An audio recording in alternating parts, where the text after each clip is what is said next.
ಶಿವಸಾಂಬಜಯ ನಮಃ. ಶ್ರೀ ಶಾಂಭವಿ ತಾಯಿ ಮಾತಾ ಕೀ. ನಿನ್ನಿನ ದಿವಸ ನಾವು ಪೀಠಿಕಾ ಅಧ್ಯಾಯವನ್ನ ಕೇಳ್ಕೊಂತ ಬಂದೆವು. ಇವತ್ತ ಅದ್ಭುತವಾಗಿರತಕ್ಕಂತಹ 1ನೆಯ ಅಧ್ಯಾಯದೊಳಗೆ ಹೇಳ್ತಾರ, ಸೂಚನೆಯ ಪದದೊಳಗೆ ಬ್ರಹ್ಮ ಹರಿರುದ್ರಾದಿಗಳು ಪರಬ್ರಹ್ಮ ಸಾಕ್ಷಾತ್ಕಾರವೆನಿಸುವ ಬ್ರಹ್ಮ ನಿರ್ಮಲ ದೇವಿಯನ್ನು ಭಜಿಸಿದರೇಕ ಚಿತ್ತದಲ್ಲಿ. ಭಜನೆಯನ್ನ ಮಾಡಿದ್ರು ಆ ತ್ರಿಮೂರ್ತಿಗಳು ಅನ್ನತಕ್ಕಂತಹ ಈ ಅಧ್ಯಾಯದೊಳಗೆ ಬರ್ತದೆ. ಹೆಂಗ ಮಾಡಿದ್ರು ಅನ್ನೋದನ್ನ ವಿಶೇಷವಾಗಿ 1ನೆಯ ಪದ್ಯದೊಳಗೆ ಹೇಳ್ತಾರೆ. ಸೂತ ಪೌರಾಣಿಕನು ಬಹು ವಿಖ್ಯಾತವಾಗಿರತಕ್ಕಂತಹ ಶೌನಿಕಾದಿ ಮುನಿಗಳಿಗೆ ಪ್ರೀತಿ ಪಾವನವಾಗಿರತಕ್ಕಂತಹ ಕಥೆಯನ್ನ ಹೇಳಿ ಎನ್ನನ್ನ ಉದ್ಧಾರ ಮಾಡುವಂತ ಶೌನಿಕಾದಿ ಋಷಿಗಳು ಸೂತ ಪುರಾಣಿಕರಿಗೆ ಹೇಳತಕ್ಕಂಥವರಾಗ್ತಾರೆ. ಅಯ್ಯ, ಒಂದು ದಟ್ಟವಾಗಿರತಕ್ಕಂತ ಅರಣ್ಯದೊಳಗ ಒಂದು ಋಷಿಗಳ ಆಶ್ರಮ, ಶೌನಿಕಾದಿ ಋಷಿಗಳು ಅಂತ. ಆ ಶೌನಿಕಾದಿ ಋಷಿಗಳ ಆಶ್ರಮದಲ್ಲಿ ಸೂತ ಪುರಾಣಿಕರು ಹೇಳತಕ್ಕಂಥವರಾಗ್ತಾರೆ. ಈ ಜಗತ್ತಿಗೆ ಪರಮ ಪಾವನವಾಗಿರತಕ್ಕಂತಹ, ಈ ಜಗತ್ತಿಗೆ ಪುಣ್ಯಮಯವಾಗಿರತಕ್ಕಂತಹ ಯಾವುದಾದರೂ ಚರಿತ್ರೆ ಇದ್ರೆ ಹೇಳ್ರಿ ಅಂತ ವಿನಯ ಪೂರ್ವಕವಾಗಿ ಹೇಳ್ತಕ್ಕಂಥವರಾಗ್ತಾರೆ. ಆ ಸಂದರ್ಭದೊಳಗೆ ಅವಾಗಿನ ಕಾಲಕ್ಕೆ ಹೆಂಗಿರ್ತಿದ್ರೆ, ಒಂದು ಆಲದ ಗಿಡದ ಬುಡಕ್ಕೆ, ದೊಡ್ಡದಾಗಿರತಕ್ಕಂತಹ ಆಲದ ಗಿಡ, ಋಷಿ ಸಮೂಹಗಳು, ಪರ್ಣ ಕುಟೀರಗಳು. ಆ ಪರ್ಣ ಕುಟೀರದ ಒಳಗೆ ಗುರುವಿನ ಸೇವೆಯನ್ನ ಮಾಡಿ, ಗುರುವಿನ ಅನುಗ್ರಹವನ್ನ ಪಡೆದು ಅವರು ವಿದ್ಯೆಯನ್ನ ಕಲಿತಾ ಇದ್ರು. ಯಾವುದೇ ವಿದ್ಯೆ ಆಗಲಿ, 64 ವಿದ್ಯೆಗಳದಾವ. ಯಾವುದೇ ವಿದ್ಯೆ ಆಗಲಿ, ವಿದ್ಯೆಯನ್ನ ಕಲಿತಾ ಇದ್ರು. ಹೆಂಗ ಕಲಿತಾ ಇದ್ರು ಅಂತಂದ್ರ, ಒಂದು ದೊಡ್ಡದಾಗಿರತಕ್ಕಂತ ಆಲದ ಮರ, ಆಲದ ಮರದ ಕೆಳಗ ಒಂದು ಕಟ್ಟೆ ಇರ್ತಿತ್ತು.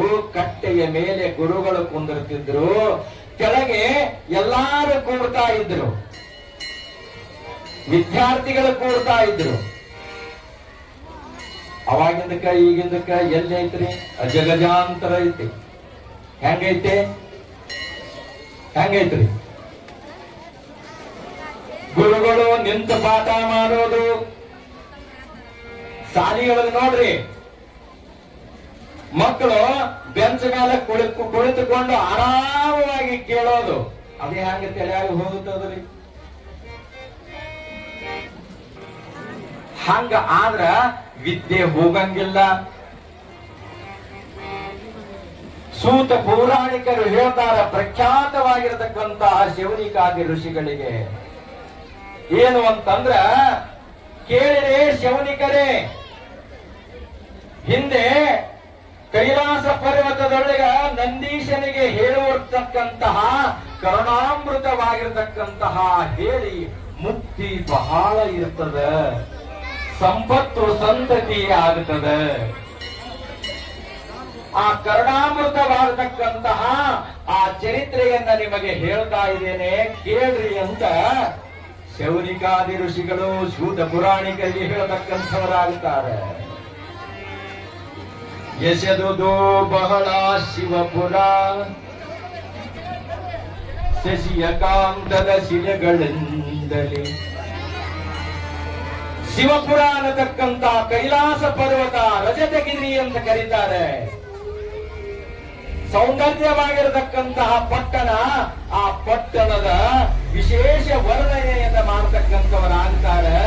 ಮುಸುಗುರುವ ತಪ್ಪದಲ್ಲಿ ಕೊಳೋಲ್ಬರಿಸುವ ನೀರುಟಿಗಳು, ತೃಣಗಳ ಹಾಂಶಗಳಿಂದ ಎಸೆದಿತ್ತು ಆ ರಜತಾದ್ರಿ ಅಂತ ಕರೀತಾರೆ. ರಜತಗಿರಿ ಬೆಟ್ಟ ಅಂತ ಕರೀತಾರೆ ನೋಡಿ.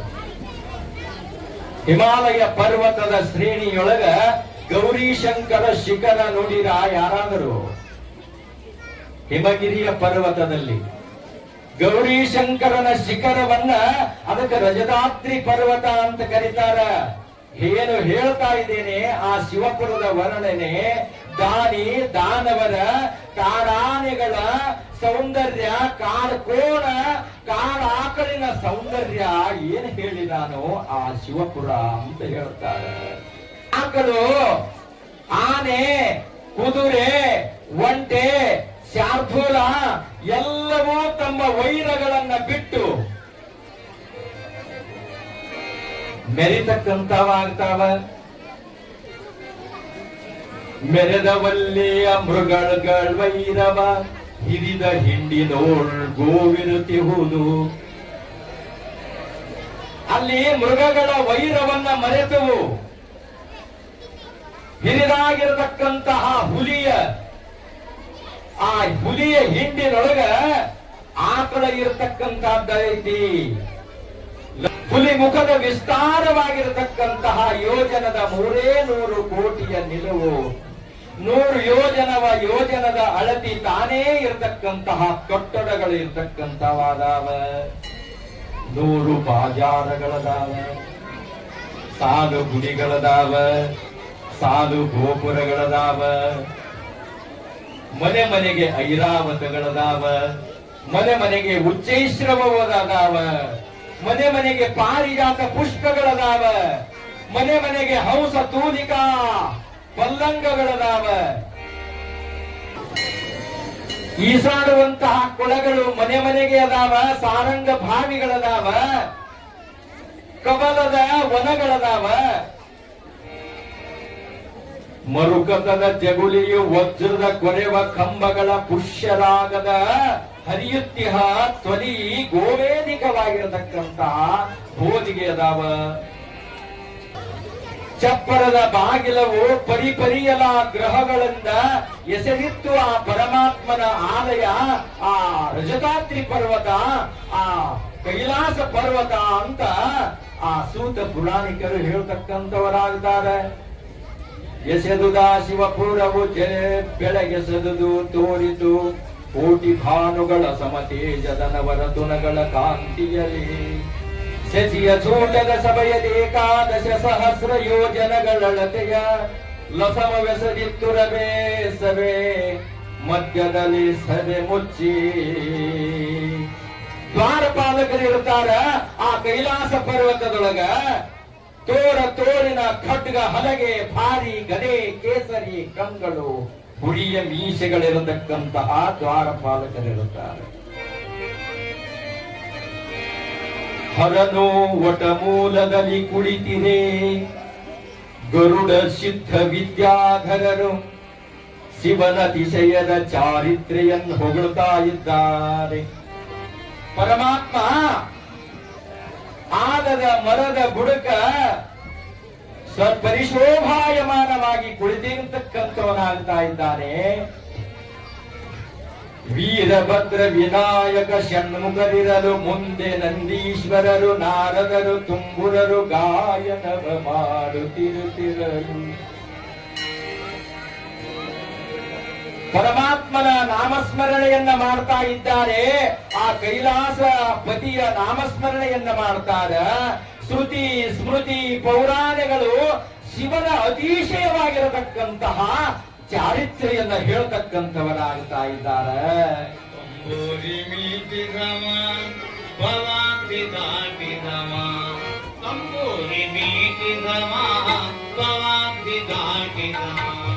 ತಾಳವ ಕಟ್ಟಿದವ ಸುರರೋಡು ಸೇರಿದವ, ತಾಳವ ಕಟ್ಟಿದವ ಸುರರೋಡು ಸೇರಿದವ, ತಂಬೂರಿ ಮೀಟಿದವ ಪವಾಪಿ ದಾಟಿದವ, ತಂಬೂರಿ ಮೀಟಿದವ ಪವಾಪಿ ದಾಟಿದವ.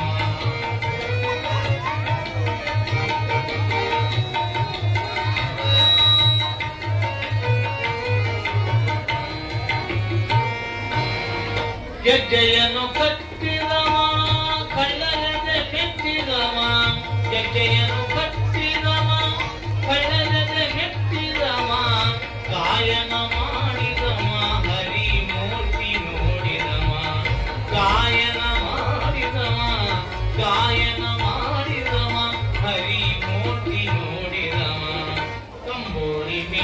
ಧಾಟಿದವ ಪ್ರವಾತಿ ಧಾಟಿದವ ಕಂಬೂರಿ ಮೀಟಿದವ ಪ್ರವಾತಿ ಧಾಟಿದವ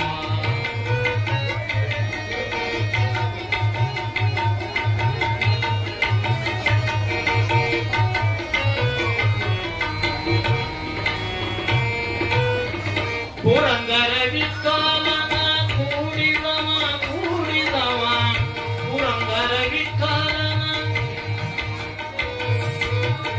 ಪುರಂದರ ವಿಠಲನ ಕೂಡಿದವ ಕೂಡಿದವ ವೈಕುಂಠ ಕೂಡಿದವ ವೈಕುಂಠ ಕೂಡಿದವ ವೈಕುಂಠ ಕೂಡಿದವ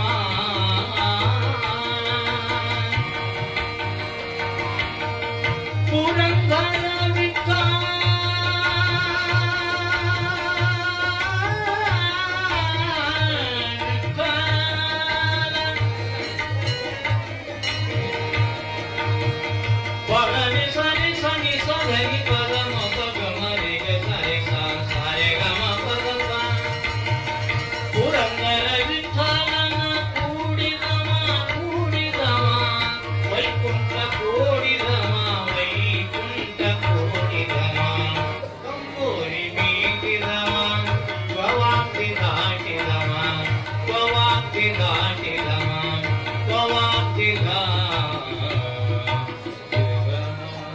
ತಂಬೂರಿಯನ್ನ ಹಿಡಿದುಕೊಂಡು ನಾರದರು, ತುಂಬುರರು, ಯಕ್ಷರು, ಗಂಧರ್ವರು, ಗುಹಪತಿಗಳು ಎಲ್ಲರೂ ಪರಮಾತ್ಮನ ಧ್ಯಾನವನ್ನ ಮಾಡತಕ್ಕಂಥವರಾಗುತ್ತಾರ.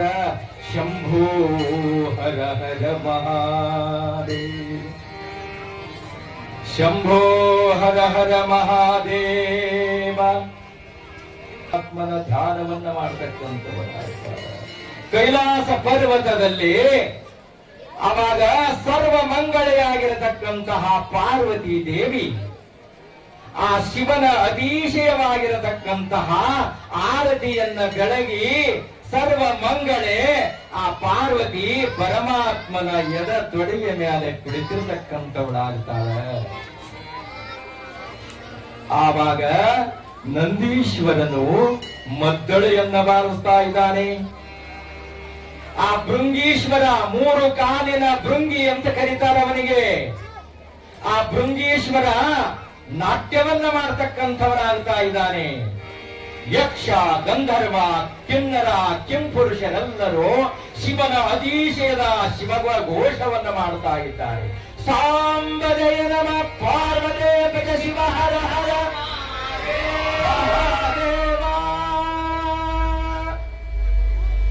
ಮಹಾದೇವ ಮಹಾದೇವ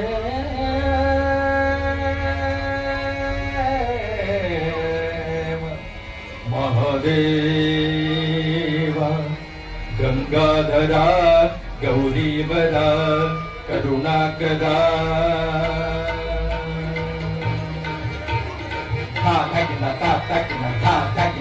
ತಕ್ಕಿನ ಗಂಗಾಧರ ಗೌರೀವರ ಷಣ್ಮುಖ ಪಿತನಾದ ಮಹೇಶ್ವರ ಮಹೇಶ್ವರ.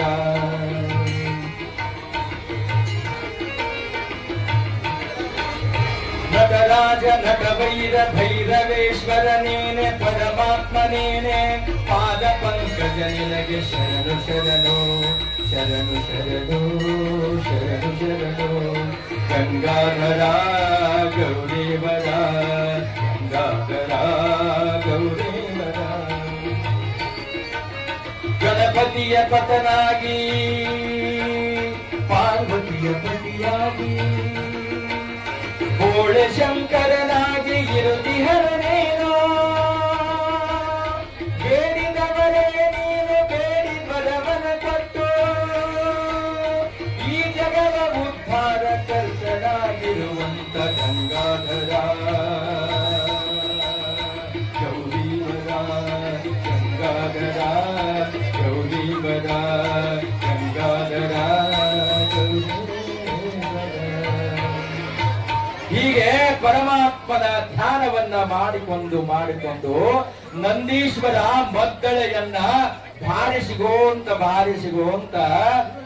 ದಿನಾಲು ದಿನಾಲು ದಿನಾಲು ಪರಮಾತ್ಮನ ವೈಭವದಲ್ಲಿ ಕೈಲಾಸ ಪರ್ವತದಲ್ಲಿ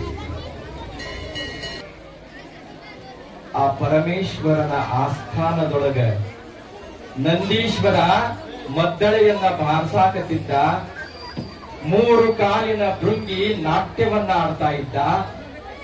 ಶಿವನ ಆ ವಿಶೇಷವಾಗಿರತಕ್ಕಂತಹ ನಾಮಸ್ಮರಣೆಯನ್ನ ಎಲ್ಲಾ ದೇವಾನುದೇವತೆಗಳು, ಯಕ್ಷರು, ಕಿನ್ನರರು, ಕೆಂಪುರುಷರು ಮಾಡಾಕತ್ತಿದ್ರು. ಆ ಸಂದರ್ಭದಲ್ಲಿ ಆ ನಂದೀಶ್ವರ ಪರಮಾತ್ಮನಿಗೆ ಮುಗಿದ ನಂತರ, ಆ ನಾಮಸ್ಮರಣೆಯನ್ನ ಮುಗಿದ ನಂತರ ಇಂದುಧರನಿಗೆ ಎದುರಾಗಿ ಪರಮಾತ್ಮನಿಗೆ ದೀರ್ಘ ದಂಡ ವಂದನೆಯನ್ನ ಮಾಡತಕ್ಕಂಥವನಾಗ್ತಾನೆ. ಅವಾಗ ಆ ಪರಮಾತ್ಮ ಹೇಳ್ತಾನಂತ, ಎಲೈ ವೃಷವೇಶನೇ, ಏ ನಂದೀಶ್ವರನೇ, ಇವತ್ತು ನೀನು ಯಾಕೆ ಇಷ್ಟು ವಿಶೇಷವಾಗಿ ಪಾದವನ್ನ ಹಿಡ್ಕೊಂಡದ್ದು ಬಿಡಲಾಗಿದಿ? ಇವತ್ತ್ಯಾಕೆ ನೀನು ವಿಶೇಷವಾಗಿ ನಮಸ್ಕಾರ ಮಾಡಾಕತ್ತಿ? ಅಂದ ಕ್ಷಣದ ಎಂದೂ ಮಾಡಲಾರದಂತಹ ನಮಸ್ಕಾರ ಇವತ್ತ್ಯಾಕೆ ಮಾಡಾಕತ್ತಿ? ಆ ಪರಮಾತ್ಮನ ಪಾದವನ್ನ ಹಿಡ್ಕೊಂಡವ ಒಟ್ಟ ಬಿಡ್ಲಿಲ್ರಿ ನಂದೀಶ್ವರ. ಆ ಸಂದರ್ಭದೊಳಗೆ ಪರಮಾತ್ಮ ಕೇಳ್ತಾನೆ, ಏ ನಂದೀಶ್ವರನೇ, ಯಾಕೆ ಇವತ್ತ ನಿನ್ನ ಶರಣು ಅನ್ನತಕ್ಕಂಥದ್ದು ಸಾಕಾಗೈತಿ, ನನಗ ನಿನ್ನ ನಮಸ್ಕಾರ ಅನ್ನತಕ್ಕಂಥದ್ದು ಸಾಕಾಗೈತಿ, ಏನು ಕೇಳೋದೈತೇನೋ ಕೇಳು, ಏನಾದ್ರೆ ಮಾತಾಡೋದೈತೇನೋ ಮಾತನಾಡು, ಏನಾದರೂ ಕೇಳ್ಕೊಂಡು ತಿಳ್ಕೊಳ್ಳೋದೈತೇನೋ ಕೇಳು ಅಂತ ಆ ಪರಮಾತ್ಮ ಹೇಳ್ತಾನೆ. ಆ ಸಂದರ್ಭದಲ್ಲಿ ಏನು ಹೇಳುವೆ ನಂದೀಶ್ವರನೇ, ಶರಣು ಮಾನವಾಗಿದೆ. ನೀ ನಮಸ್ಕಾರ ಮಾಡೋದು ಸಾಕಪ್ಪ ನಂದೀಶ, ಏನ್ ಹೇಳ್ಬೇಕಾಗೈತಿ, ಕೇಳ್ಬೇಕಾಗೈತಿ, ಹೇಳು ಅಂದಾಕ್ಷಣನೇ ಪರಮಾತ್ಮನೇ ಹೇಳಬೇಕು ಆ ದೇವಿಯ ಚರಿತ್ರೆ ನನ್ನ ಕಿವಿಯಲ್ಲಿ ಅಂತ ಹೇಳ್ತಾನ. ನಿನ್ನ ಎಡತೊಡೆಯ ಮೇಲೆ ಕುಳಿತಿರತಕ್ಕಂತಹ ಆ ಪಾರ್ವತಿಯ ಚರಿತ್ರೆಯನ್ನ ಹೇಳಬೇಕು ಅಂತ ಆ ನಂದೀಶ್ವರ ಕೇಳ್ತಾನೆ. ವೃಷಭ ಕೀಳ್ ಅಗ್ನಿಯೊಳಗೆ ಉರಿ ಹೊಗೆ ಹೆಂಗದಲ್ಲ ಹಂಗ ಈ ಪ್ರಪಂಚದೊಳಗ ಎಲ್ಲಾ ಜಗತ್ತಿನೊಳಗ ಈ ಪಾರ್ವತಿ ಅನ್ನತಕ್ಕಂಥವಳು ಆವರಿಸಿಕೊಂಡು ಬಿಟ್ಟಿದ್ದಾಳೆ. ಪರ್ವತ ರಾಜನ ಮಗಳು ಪಾರ್ವತಿ, ಆಕೆ ಶೈಲಪುತ್ರಿ ಅಂತ ಕರೀತಾರಕ್ಕಿನ್ನ. ನಿನ್ನಿನ ದಿವಸ ಶೈಲಪುತ್ರಿ ಆಗಿದ್ದಳು, ಇವತ್ತ ಬ್ರಹ್ಮಚಾರಿಣಿಯಾಗಿರ್ತಕ್ಕಂಥವಳದಾಳ. ಆ ಬ್ರಹ್ಮಚಾರಿಣಿ ಅಂತಂದ್ರ ಎಷ್ಟೋ ವರ್ಷಗಳ ಪರ್ಯಂತರವಾಗಿ ಪಾರ್ವತಿ ಆ ಎಲಿ ತಪ್ಪಲವನ್ನ ತಿಂದು ಪರಮಾತ್ಮನನ್ನ ಒಲಿಸಿಕೊಂಡು ಲಗ್ನ ಆಗಿಬಿಟ್ಲಂತ. ಅದಕ್ಕ ಬ್ರಹ್ಮಚಾರಿಣಿ ಅಂತ. ಎಲ್ಲ ಇಂದ್ರಿಯ ನಿಗ್ರಹವನ್ನ ಮಾಡಿಕೊಂಡು ಆ ಪರಮಾತ್ಮನ ಸ್ವರೂಪಿಣಿಯಾಗಿ ಆಗಿರ್ತಕ್ಕಂಥವಳಾಗ್ತಾಳ ಆ ಬ್ರಹ್ಮಚಾರಿಣಿ. ತನ್ನ ಇಂದ್ರಿಯಗಳು ಕಣ್ಣು, ಕಾಲು, ಕಿವಿ, ಮೂಗ ಇವೇನದವಲ್ಲ ಪಂಚೇಂದ್ರಿಯಗಳು ಅಂತ ಕರೀತಾರೆ. ಆ ಪಂಚೇಂದ್ರಿಯಗಳನ್ನ ತನ್ನ ಅಧೀನದಲ್ಲಿಟ್ಟುಕೊಂಡು ಪರಬ್ರಹ್ಮ ಸ್ವರೂಪಿಣಿಯಾಗಿರತಕ್ಕಂತಹ ಪಾರ್ವತಿ ಪರಮಾತ್ಮನನ್ನ ಸ್ಮರಣೆಯನ್ನ ಮಾಡುತ್ತಾಳ, ತಪಸ್ಸಾಚರಣೆ ಮಾಡುತ್ತಾಳ. ಹಾಗೆ ಇವತ್ತ ಬ್ರಹ್ಮಚಾರಿಣಿಯಾಗಿ ಆ ವಿಶೇಷವಾಗಿರ್ತಕ್ಕಂಥ ಅವತಾರಿಯನ್ನ ಎತ್ತತಕ್ಕಂಥವಳಾಗ್ತಾಳೆ. ಇಲ್ಲಿ ವಿದ್ಯೆ ಎಂಬುದು ಉಪಾಧಿಯುತ ನಿಸ್ತಿರದು. ಬಸವ ತಿಳಿ ಮಾಯೆ ಅನ್ನತಕ್ಕಂತಹ ಅಸಮ ಮೂಲ ವಿದ್ಯೆಯಾಗ್ತಾ ಇದೆ. ಮೂಲ ಮಾಯೆ ಎನಿಸುತ್ತಾ ಅಸಮ ಚಿತ್ಶಕ್ತಿ ನಾಮ ಆಗತಕ್ಕಂಥದ್ದಲ್ಲ. ಮಗನೇ ಕೇಳ್ ಬಸವೇಶನೇ, ಮಾಡಿದಳು ಅನಂತ ಬ್ರಹ್ಮಾಂಡವಲ್ಲ. ಅನಂತವಾಗಿರ್ತಕ್ಕಂಥ ಬ್ರಹ್ಮಾಂಡ ಮಾಡಿ ಒಗದಳು ಆ ಮಹಾತಾಯಿ ಆದಿಶಕ್ತಿ ಮಾಯೆ ಅನ್ನತಕ್ಕಂಥವಳು. ಅನಂತವಾಗಿರತಕ್ಕಂತ ಬ್ರಹ್ಮಾಂಡ. ಇದು ಹೆಂಗೈತ್ರಿ ಭೂಮಿ? ಭೂಮಿ ಹೆಂಗೈತಿ? ದುಂಡದ. ಇದಕ್ಕ 9 ಗ್ರಹಗಳದಾವ. ಅದಾವಿಲ್ರಿ? ಹಾಗೇನೆ ಇದರಂತವು ಅನಂತ ಬ್ರಹ್ಮಾಂಡಗಳನ್ನ ಮಾಡಿದಂತ ಮಹಾತಾಯಿ. ಅತ್ತಿ ಮರವನ್ನ ನೋಡಿದೀರಾ ನೀವೆಲ್ಲರೂ? ಅತ್ತಿ ಮರ ಮುಚ್ಚಿ ತುದಿ ಮೊದಲಿನಿಂದ ಅದಕ್ಕೆ ಹೂವು ಆಗಂಗಿಲ್ಲ. ಆ ಅತ್ತಿ ಮರದ ಕಾಯಿಗಳು ಹೆಂಗದವಲ್ಲ, ಹಂಗ ಅತ್ತಿ ಮರ ಇದ್ದ ಹಾಗೆ ಆ ಮಹಾತಾಯಿ ಇರ್ತಕ್ಕಂಥವಳದಾಳ. ಆ ತಾಯಿಯ ಗಿಡದೊಳಗ ಅನಂತ ಬ್ರಹ್ಮಾಂಡಗಳನ್ನ ಮಾಡಿದಳು. ಅತ್ತಿಕಾಯಿ ಹೆಂಗಿರ್ತಾವಲ್ಲ ಹಂಗ ಬ್ರಹ್ಮಾಂಡಗಳನ್ನ ಮಾಡಿದಳು. ಅಂತಹ ಬ್ರಹ್ಮಾಂಡಗಳಿಗೆ ಬ್ರಹ್ಮಹರಿ ರುದ್ರಾದಿಗಳನ್ನ ಮಾಡಿದಳು. ಬಹಳ ಅದ್ಭುತವಾಗಿರತಕ್ಕಂತ ಚರಿತ್ರೆ ಐತ್ರಿ ಇದು. ಅತ್ತಿಯ ಮರ ಅನ್ನತಕ್ಕಂಥದ್ದು ಆದಿಶಕ್ತಿ. ಆಕೆಗೆ ಮೆಚ್ಚಿಕೊಂಡಿರತಕ್ಕಂತ ಕಾಯಿಗಳೇನದಾವಲ್ಲ ಅವು ಬ್ರಹ್ಮಾಂಡಗಳಾಗಿರ್ತಕ್ಕಂಥವದಾವ.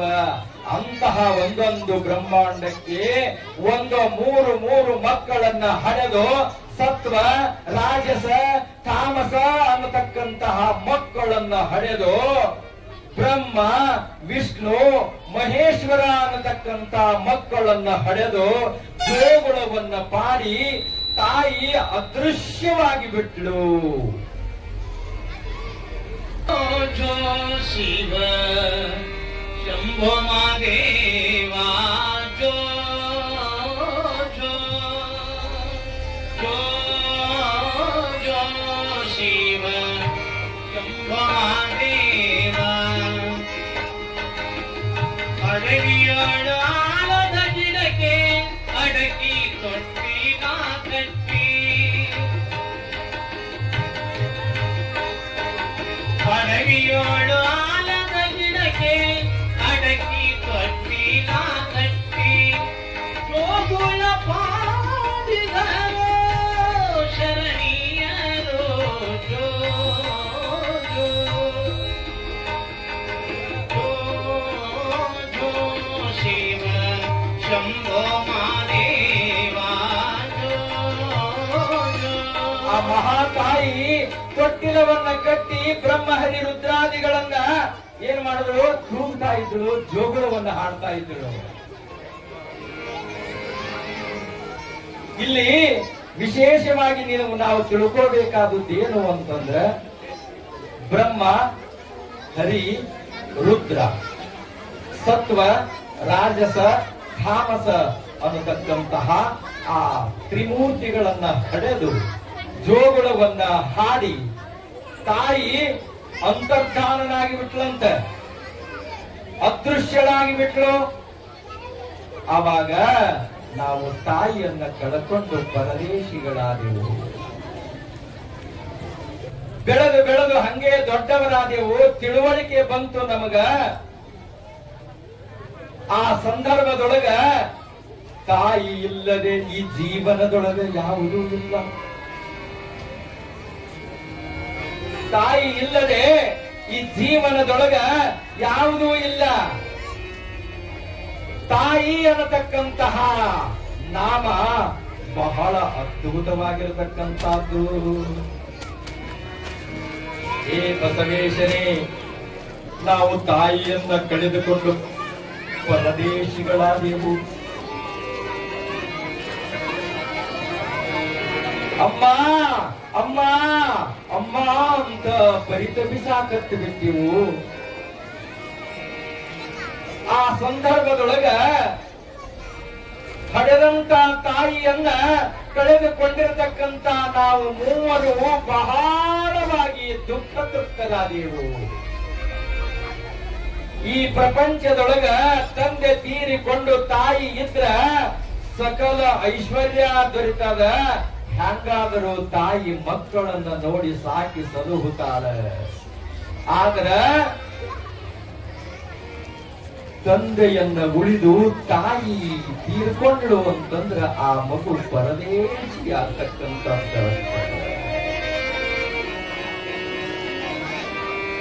ಈ ಜಗತ್ತಿನೊಳಗ ತಾಯಿ ಅನ್ನತಕ್ಕಂತ ಶಬ್ದಕ್ಕ ಬಹಳ ಮಹತ್ವ ಕೊಟ್ಟಿದಾರ ನಮ್ಮ ಹಿರಿಯರು. 9 ತಿಂಗಳಲ್ಲಿ ಹೊಟ್ಟಿಯೊಳಗ ಹುಟ್ಟಿ ಬೆಳೆದು ದೊಡ್ಡವರಾಗಿ ಮಾಡತಕ್ಕಂತಹ ತಾಯಿಯ ಕೆಲಸ ಪಾಲನೆ ಪೋಷಣೆ. ಒಳ್ಳೆಯ ಸಂಸ್ಕಾರವನ್ನ ಕೊಡತಕ್ಕಂತಹ ತಾಯಿಯ ವಿಶೇಷವಾಗಿರತಕ್ಕಂತಹ ಕರ್ತವ್ಯ ಅದ. ಆಕೆ ಯಾವ ಪಗಾರನೂ ಬೇಡಿಲ್ಲ, ಆಕೆಯ ಕರ್ತವ್ಯ ಅದ. ಆದ್ರೆ ನಾವು ಮಕ್ಕಳಿಗೆ ಒಳ್ಳೆಯ ಸಂಸ್ಕಾರವನ್ನು ಕೊಡಬೇಕಾಗ್ತದೆ. ಹಡೆದಂತ ತಾಯಿಯನ್ನ ನಾವು ಭೂಮಿ ತೂಕದ ರೊಕ್ಕ ಕೊಟ್ಟರು ಸಿಗಂಗಿಲ್ಲ. ಯಾಕೆ? ಈ ಭೂಲೋಕಕ್ಕೆ ನಮ್ಮನ್ನ ತಂದು ಬಿಟ್ಟಿರತಕ್ಕಂತಹ ಮಹಾತಾಯಿಯ ಸ್ಮರಣೆ ಮಾಡೋದು ಆ ಹರಿಹರ ಬ್ರಹ್ಮ ರುದ್ರಾದಿಗಳಿಗೂ ಸಾಧ್ಯ ಇಲ್ಲ ಅಂತ ವೇದಗಳು ಹೇಳ್ತಕ್ಕಂಥವಾಗ್ತಾವ ತಾಯಿಯ ಹೆಸರ. ಅದಕ್ಕ ಹಾಲು ಕುಡಿಸಿ ಹೃದಯ ಬಿಡಿಸಿ, ಹಾಲು ಕುಡಿಸಿ ಹೃದಯ ಬಿಡಿಸಿ, ಪ್ರೀತಿ ಉಣಿಸಿ ಮನಸ್ಸಿಗೆ, ಪ್ರೀತಿ ಉಣಿಸಿ ಮನಸ್ಸಿಗೆ, ಕೊಡುವದೇನೆ ಕಾಯುವುದಿಂದ, ಕೊಡುವದೇನೆ ಕಾಯುವುದಿಂದ, ತಾನು ಸತ್ಯದಲ್ಲಿ ಅಮ್ಮಯಂಬ ಮಾತಿಗಿಂತ ಬೇರೆ ಮಾತ್ರ ಎಲ್ಲಿದೆ, ಬೇರೆ ಮಾತ್ರ, ಬೇರೆ ಮಾತ್ರ, ಬೇರೆ ಮಾತ್ರ ಎಲ್ಲಿದೆ. ತಾಯಿಯ ಅಮೃತವಾಗಿರತಕ್ಕಂತ ಹಾಲು. ಈಗಿನ ತಾಯಂದಿರು ಹಾಲು ಕುಡಿಸಂಗಿಲ್ರಿ. ಯಾಕ? ಅವರ ಗರ್ಭವತಿ ಆದ ಮೇಲೆ ಆಶಾ ಕಾರ್ಯಕರ್ತಿಯರು ಏನ್ ಮಾಡ್ತಾರೆ? ಹೆಸರು ನೋಂದಣಿ ಮಾಡ್ಕೊಂತಾರೆ. ಗೌರ್ಮೆಂಟ್ ದವಾಖಾನಿಗೆ ಏನ್ ಮಾಡ್ತಾರೆ? ಅದು ಕಳಿಸ್ತಾರೆ, ಫುಡ್ ಕೊಡ್ತಾರೆ, ಇಂಜೆಕ್ಷನ್ ಕೊಡ್ತಾರೆ. ಆಮೇಲೆ ಅವರಿಗೆ ಬ್ಯಾನಿನೇ ಹೇಳಂಗಿಲ್ರಿ. ತಾಯಂದಿರಿಗೆ ಬ್ಯಾನಿನೇ ಹೇಳಂಗಿಲ್ಲ. ಆ ಬ್ಯಾನಿ ಹೇಳುವುದು ಇಂಜೆಕ್ಷನ್ ಮಾಡ್ತಾರಂತ. ಸರ್ಕಾರ ದವಾಖಾನೆಗೆ ರೈದು ಅವಾಗ ಸೂಲಿಗಿತ್ತಿಯರು ಇರ್ತಿದ್ರು, ಮನೆಯೊಳಗೆ ಬಾಣಂತನ ಮಾಡ್ಕೊಂತಿದ್ರು. ಈಗ ಸರ್ಕಾರಿ ದವಾಖಾನೆ ಸೂಲಿಗಿತ್ತಿ ಆಗಿಬಿಟ್ಟೈತಿ. ಹೋಗಿ ಬಿಟ್ರು ಅಂತಂದ್ರ, ಇಂಜೆಕ್ಷನ್ ಮಾಡಿದ್ರು ಅಂತಂದ್ರ ತಾಯಿಯ ಮೊಲೆಯಲ್ಲಿರತಕ್ಕಂತ ಎದೆ ಹಾಲು ಏನಾಗ್ತತಿ? ಸುಟ್ಟು ಬಿಡ್ತಾವ. ಸುಟ್ಟು ಬಿಡ್ತಾವಿಲ್ರಿ? ಸುಟ್ಟ ಮ್ಯಾಲ ಆಕಳ ಹಾಲು ತಗೊಂಡು ಬಂದು ತಿಳಿಯಾಗಿ ಕಾಸಿ, ಚಂದಾಗಿ ಕಾಸಿ, ಅದಕ್ಕೆ ಒಂದು ಸಣ್ಣ ಬಾಟ್ಲಿ ಹಾಕ್ತಾರ. ಆ ಬಾಟ್ಲಿ ಒಂದು ನಿಪ್ಪಲ್ ಹಾಕ್ತಾರ, ಮಲಿ ಅಂತದ್ದು. ಅದನ್ನ ಬಗಲಾಗಿಟ್ಟುಕೊಂಡು ಕೂಸಿನ ಬಾಯಿಗೆ ಹಾಕ್ತಾರೆ. ಎಷ್ಟು ಜಗತ್ತೈತೋ ಏನಾಗತೈತೋ ಏನೋ ಗೊತ್ತಿಲ್ಲ. ಈಗಿನ ತಾಯಂದಿರು ಕಲಿಸಿರತಕ್ಕಂತ ಪಾಠ ತಾಯಿಯಂದರೆ ಲಕ್ಷ ಹೊಟ್ಟೆ ಕೇಳ್ರಿ. ಒಂದು ಸಣ್ಣ ಬಾಟ್ಲಿಯನ್ನು ಕೊಟ್ಟು ಮೊಲೆಯನ್ನ ಉಣಿಸ್ತಾರ, ಹಾಲಿನ ಬಾಟ್ಲಿಯನ್ನು ಕೊಡ್ತಾರ. ಆಮೇಲೆ ಆ ಮಗು ದೊಡ್ಡದಾದ ಮೇಲೆ ದೊಡ್ಡದಾಗಿರತಕ್ಕಂತ ಬಾಟ್ಲಿ ತಗೊಂಡು ಮದಕ್ಕೆ ಊಟ ಆಯ್ತು. ಯಾವ ಹಾಲು ಇದು? ಆಲ್ಕೋಹಾಲ್. ಯಾವ ಹಾಲು ಕೊಟ್ಟಿವಿ ನಾವು? ನೀವು ಬಾಟ್ಲಿ ಹಾಲು ಕೊಟ್ಟಿರಿ. ನೀವು ಕೊಟ್ಟಿರತಕ್ಕಂತ ಪರಿಣಾಮವೇ ಇವತ್ತಿನ ಯುವ ಪೀಳಿಗೆಗಳು ಬಾಟ್ಲಿ ಹಾಲಿಗೆ ಗಂಟು ಬಿದ್ದಾರ, ಆಲ್ಕೋಹಾಲಿಗೆ. ಇದು ನಮ್ಮ ಸಂಸ್ಕಾರ ಅಲ್ಲ. ಒಬ್ಬ ತಾಯಿ ಇದ್ದಳು, ಒಬ್ಬ ಹೆಣ್ಣು ಮಗಳು ಇದ್ದಳು, ಎದೆ ಹಾಲನ್ನ ಉಣಿಸ್ತಾ ಇದ್ದಳು. ಅಂತಹ ಎದೆ ಹಾಲು ಅಂತಂದ್ರ ತನ್ನ ಎದೆಯೊಳಗ ವೀರರ, ಧೀರರ, ಸಂತರ, ಶರಣರ, ಸಾಧು ಸತ್ಪುರುಷರ ಭಾವನೆಗಳನ್ನ ಮೈಗೂಡಿಸಿಕೊಂಡು ತನ್ನ ಎದೆ ಹಾಲನ್ನ ಉಣಿಸ್ತಾ ಇದ್ದಳು. ಆ ಮಗು ಬೆಳೆದು ಬೆಳೆದು ಬೆಳೆದು ಬೆಳೆದು ದೊಡ್ಡವನಾದ. ಇಡೀ ಈ ಭಾರತ ದೇಶದೊಳಗನೆ ಕೀರ್ತಿ ಪತಾಕೆ ಶಾದಿಗಳಾದ, ಮಹಾರಾಜನಾದ, ಸಿಂಹಳ ಮಹಾರಾಜನಾದ. ವರ್ಷ ಒಂದೊಂದು ರಾಜ್ಯಗಳನ್ನ ಗೆದ್ದುಕೊಂಡು ಯುದ್ಧದಲ್ಲಿ ಜಯಶಾಲಿಯಾದ. ಒಂದು ದಿನ ತಾಯಿಯನ್ನ ನಮಸ್ಕಾರ ಮಾಡಿ ಯುದ್ಧ ರಣರಂಗದೊಳಗ ಯುದ್ಧವನ್ನ ಮಾಡುವಂತಹ ಸಂದರ್ಭದೊಳಗ ಎದುರಾಳಿಗಳನ್ನ ನೋಡಿದ ಕ್ಷಣನ ಎದಿ ಗಡ ಗಡ ಗಡ ಗಡ ಗಡ ಗಡ ನಡುಗಿ ಬಿಡುತ್ತು. ಆ ಸಂದರ್ಭದೊಳಗ ಆ ತಾಯಿಯ ನಾಮಸ್ಮರಣೆಯನ್ನ ಮಾಡಿದ ಕ್ಷಣನೇ ಆ ಎದೆಯ ಭಯವೆಲ್ಲ ಮಾಯವಾಗಿ ಯುದ್ಧದಲ್ಲಿ ಜಯಶಾಲಿಯಾದ. ಯುದ್ಧದೊಳಗೆ ಗೆದ್ದ, ಜಯಶಾಲಿಯಾಗಿ ಬಿಟ್ಟ. ಆ ಸಂದರ್ಭದೊಳಗ ತಾಯಿಯ ಹತ್ತಿರ ಬರ್ತಾನೆ, ನಮಸ್ಕಾರ ಮಾಡಿದ.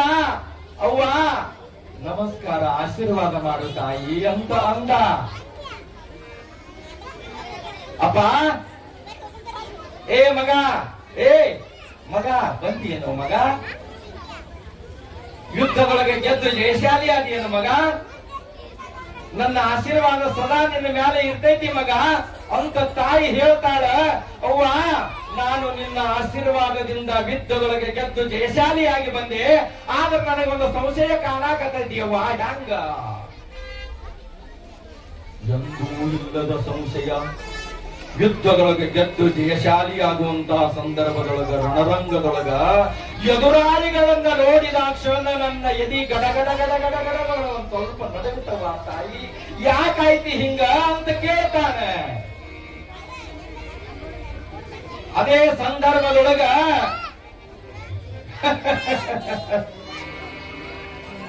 ನಿಂದಲ್ಲ ತಪ್ಪ ನಂದದ. ಏ ಮಗ, ತಪ್ಪ ನಿಂದಲ್ಲಪ್ಪ, ನಂದದ ಮಗ. ನೀನು 6 ತಿಂಗಳ ಹಸುಗೂಸಿದ್ದಾಗ ನನ್ನ ಎದೆಯ ಭಾವನೆಯೊಳಗ ನನ್ನ ಎದೆ ಹಾಲಲ್ಲದೆ ಬೇರೆ ಯಾರು ಎದೆ ಹಾಲನ್ನು ಕೊಟ್ಟಿದ್ದಿಲ್ಲ. ವೀರರ, ಧೀರರ, ಶರಣರ, ಸಂತರ, ಮಹಾತ್ಮರ ಎದೆ ಹಾಲನ್ನ ಭಾವನೆಗಳನ್ನ ತಂದುಕೊಂಡು ನಾನು ಎದೆ ಹಾಲನ್ನ ಕುಡಿಸಿ ನಿನ್ನನ್ನ ದೊಡ್ಡವನನ್ನಾಗಿ ಮಾಡಿದೆ ಮಗ. ಆದ್ರೆ ಒಂದು ಅಘಟಿತ ಘಟನವಾಗಿರ್ತಕ್ಕಂತ ಘಟನೆ ಸಂಭವಿಸಿತು. ನೀನು 6 ತಿಂಗಳ ಹಸುಗೂಸಿದ್ದಾಗ ತೊಟ್ಟಿಲೊಳಗ ಮಲಗಿಕೊಂಡಿದ್ದಿ, ನಿದ್ರೆಯೊಳಗ ಜಾರಿದ್ದಿ, ನಾನು ದೇವಸ್ಥಾನಕ್ಕೆ ಹೋಗಿದ್ದೆ. ಆ ತಾಯಿ ಹೇಳ್ತಾಳ ಮಗುವಿಗೆ, ಆ ತಾಯಿ ಮಗುವಿಗೆ ಹೇಳ್ತಕ್ಕಂಥವಳಾಗ್ತಾಳೆ, ಅಪ್ಪ ಇದು ತಪ್ಪಲ್ಲಪ್ಪ, ನಾನು ದೇವಸ್ಥಾನಕ್ಕೆ ಹೋದಾಗ ಬರುವುದು ಸ್ವಲ್ಪ ತಡ ಆಯ್ತು. ತಡವಾದ ತಕ್ಷಣನ ನೀನು ತೊಟ್ಟಿಲದೊಳಗಿರತಕ್ಕಂತಹವನು ಶುದ್ಧವಾದೆಯಿಂದ ಹೊಟ್ಟೆಯನ್ನ ಹಸಿದು ನೀನು ಅಳಾಕತ್ತಿ ಬಿಟ್ಟಿ. ಮನಿಯೊಳಗ ದಾಸಿ ಏನಿರ್ತಾಳಲ್ಲ, ದಾಸಿ ನಿನ್ನನ್ನ ಹೊತ್ತುಕೊಂಡ್ಳು. ಆದ್ರೂ ಸಹಿತ ನೀನು ಅಳು ನಿಲ್ಲಿಸಲಿಲ್ಲ. ನಾನು ಬರುವುದರಷ್ಟೊತ್ತಿಗೆನೆ ಭಯದಿಂದ ಬಾಗಿಲ ಕಡೆ ಒಮ್ಮೆ ನೋಡುತ್ತಾಳ. ತನ್ನ ಮೊಲೆ ಹಾಲನ್ನ, ತನ್ನ ಎದೆ ಹಾಲನ್ನ ಕುಡಿಸ್ತಾಳ. ಆ ದಾಸಿ ಬಾಗಿಲ ಕಡೆ ಬಂದರು. ಏನೋ ರಾಣಿ ಭಯದಿಂದ ತನ್ನ ಹಾಲನ್ನ ಕುಡಿಸ್ತಾಳ. ದಾಸಿ ಭಯದಿಂದ ಕುಡಿಸ್ತಕ್ಕಂಥವಳಾದಳು. ಅದೇ ಸಂದರ್ಭದೊಳಗನೆ ನಾನು ಬಂದು ಆ ದೃಶ್ಯವನ್ನ ನೋಡಿದೆ. ಚಾಂಡಾಲಗಿತ್ತಿ, ಏನು ಕೆಲಸ ಮಾಡಿಬಿಟ್ಟಿಯೇ, ಎಂತ ಕೆಲಸ ಮಾಡಿಬಿಟ್ಟಿ. ಆ ಭಯದಿಂದ ಕುಡಿಸ್ತಕ್ಕಂತ ಆ ದಾಸಿಯ ಎದೆ ಹಾಲನ್ನ ಅಷ್ಟ ಹೊತ್ತಿಗೆನೆ ಎರಡೂ ಕಾಲುಗಳನ್ನ ಹಿಂಗೆ ಹಿಡಿದು ಗಿರ್ರಂತ ತಿರುಗಿಸಿಬಿಟ್ಟೆ. ಆ ತಾಯಿ ಹೇಳ್ತಾಳ ಮಗನಿಗೆ, ಅಷ್ಟೊತ್ತಿಗಿನಲ್ಲಿಯೇ ಒಂದೇ ಒಂದು ಆ ಗಿರ್ರಂತ ತಿರುಗಿಸಿದಾಗ ಆ ದಾಸಿಯ ಎದೆ ಹಾಲ ಕುಡಿದಿರತಕ್ಕಂತಹ ನೀನು ಕಕ್ಕಿಬಿಟ್ಟೆ, ವಾಂತಿ ಮಾಡ್ಕೊಂಡು ಬಿಟ್ಟೆ. ಅಷ್ಟರಲ್ಲಿಯೇ ದಾಸಿಯ ಭಯದಿಂದ ಕುಡಿಸಿರತಕ್ಕಂತಹ ಎದೆ ಹಾಲು ಒಂದೇ ಒಂದು ಹನಿ ರಕ್ತದಲ್ಲಿ ಅಡಕ ಆಗೈತಪ್ಪ. ಅದರ ಸಲುವಾಗಿ ಭಯದಿಂದ ಆ ತಾಯಿ ಎದೆ ಹಾಲನ್ನ ಕುಡಿಸಿದ್ದಳಲ್ಲ, ಅವಳು ನಾನು ತಪ್ಪು ಮಾಡಿನಪ್ಪ ಅಂತ ತಾಯಿ ಹೇಳ್ತಾಳ. ಛತ್ರಪತಿ ಶಿವಾಜಿ ಮಹಾರಾಜನ ತಾಯಿ ಜೀಜಾಬಾಯಿ ಹೇಳ್ತಾಳ.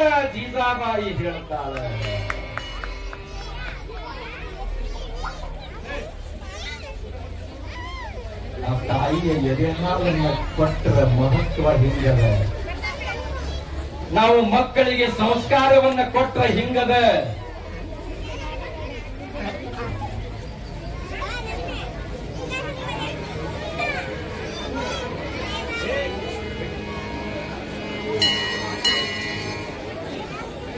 ಇಡೀ ಮರಾಠ ಸಾಮ್ರಾಜ್ಯವನ್ನೇ ರಚನೆಯನ್ನ ಮಾಡಿ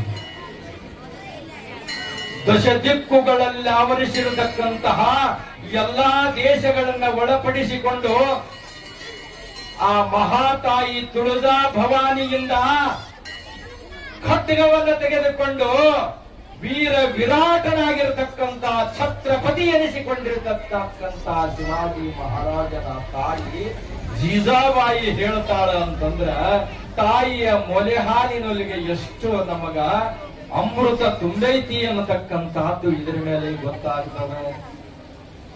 ಏ ನಂದೀಶ್ವರನೇ ಕೇಳು, ಆ ಮಹಾತಾಯಿಯನ್ನ ಕಳ್ಕೊಂಡು ನಾವೆಲ್ಲ ಪರದೇಶ ಆಗ್ಬಿಟ್ಟೇವಪ್ಪ.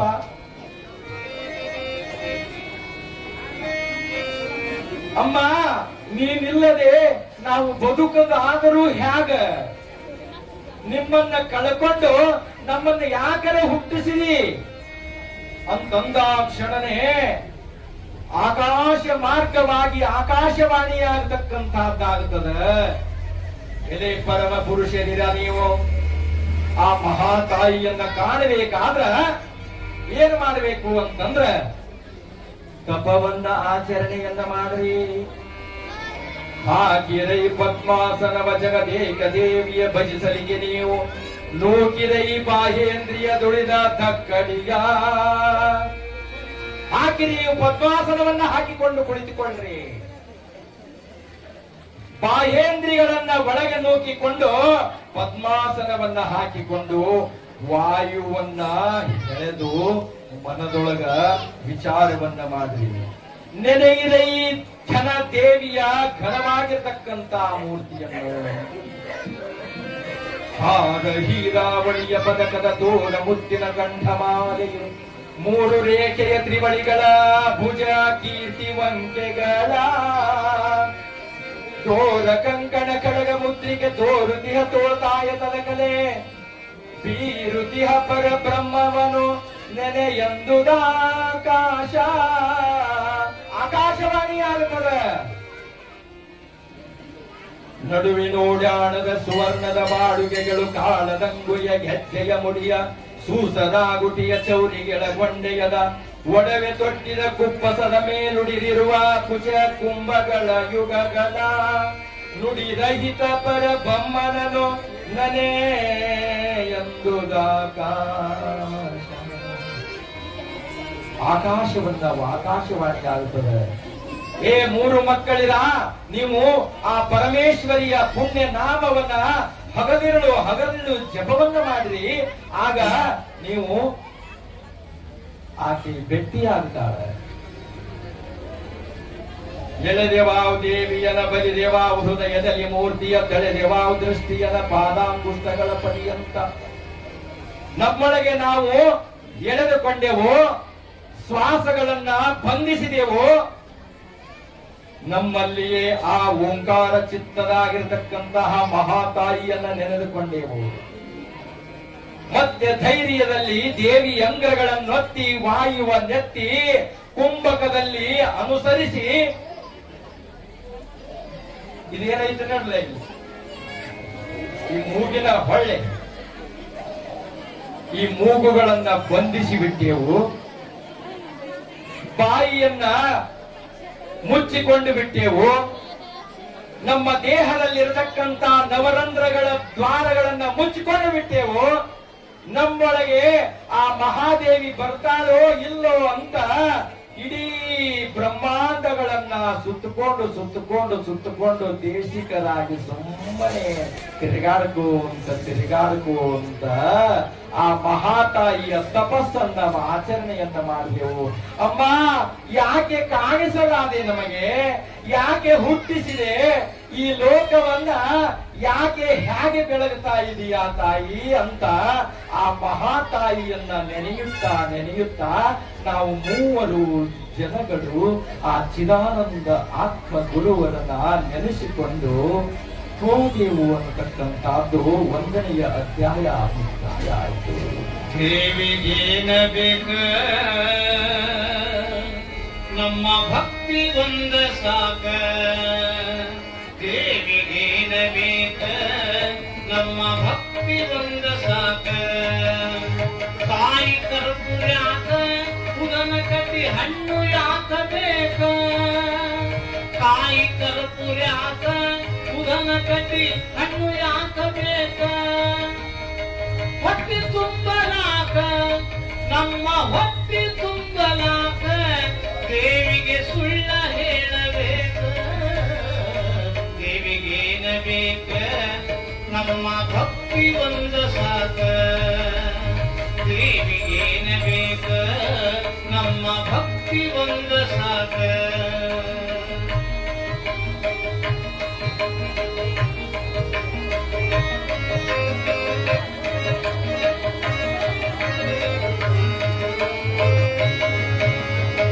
ಸಂಘ ಮಾಡಬೇಕ ಸಜ್ಜನರ ಸಂಘದೊಳಿರಬೇಕ, ಸಂಘ ಮಾಡಬೇಕ ಸಜ್ಜನರ ಸಂಘದೊಳಿರಬೇಕ. ಸತ್ಯವ ನುಡಿಬೇಕ ನಾವು ಸತ್ಯವ ನುಡಿಬೇಕ, ಅಸತ್ಯವ ಬಿಡಬೇಕ. ದೇವಿಗೇನ ಬೇಕ ನಮ್ಮ ಭಕ್ತಿ ಬಂದ ಸಾಕ, ದೇವಿಗೇನ ಬೇಕ ನಮ್ಮ ಭಕ್ತಿ ಬಂದ ಸಾಕ.